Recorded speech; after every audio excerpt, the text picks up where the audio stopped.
The article that I'll be reviewing this week is Who's Crazy Here Anyhow? And the author was Dee Rosenhan. The psychological area that this study covers is clinical psychology, which deals with how mental illnesses are diagnosed and treated. The study was about whether psychiatrists can correctly tell who's really mentally ill and who's faking it. They took 8 healthy people and pretended to have mental illnesses to see if they were misdiagnosed. Despite acting normal once they were admitted, they were all diagnosed with psychiatric disorders. So an overview of this study. So in 1973, David Rosenhan and 7 other healthy people pretended to hear voices and went to different psychiatric hospitals. Once admitted, they acted completely normal and told doctors that the voices had stopped. However, they were all diagnosed with mental disorders, mostly schizophrenia. This study just shows how the mental health professionals couldn't tell who was truly sick and who was faking it. And this led to questions about how accurate psychiatric diagnoses are. I think this study is very important because it shows how labels like schizophrenia can lead to mistreatment of patients.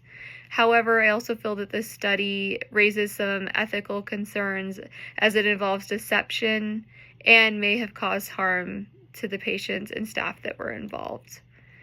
So, this study was ran by Rosenhan and 7 other people, pseudo-patients, pretended to hear voices to get admitted to psychiatric hospitals.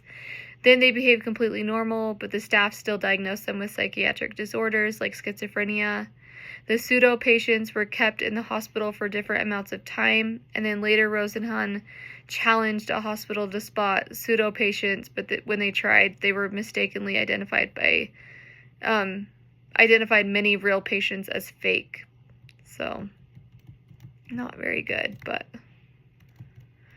So the results of this study, psychiatrists could not tell the difference between the patients and, like, the real patients and the fake patients. So once someone was labeled with a psychiatric disorder, their behavior was seen as part of the disorder, even if they were acting totally normal. So this just shows how diagnoses can be biased. The pros of this study were that the study did point out the important problems in psychiatric diagnoses. It made people think about how labels affect patients and how they're treated. And the cons of this study is that they did use deception, which raised ethical concerns, and it wasn't a controlled experiment, so it might not be applicable to all psychiatric hospitals. But the study did have value. This study is valuable because it shows how psychiatric diagnoses can be unreliable and affect how patients are treated. It teaches us to be very careful with labels and highlights the importance of accurate diagnoses. For anyone like us studying psychology or planning to work in the mental health, this is important for understanding how biases can affect treatment. For me, it's valuable because I want to become a school counselor, and it's helpful to know how labels and biases can impact the way that people are treated.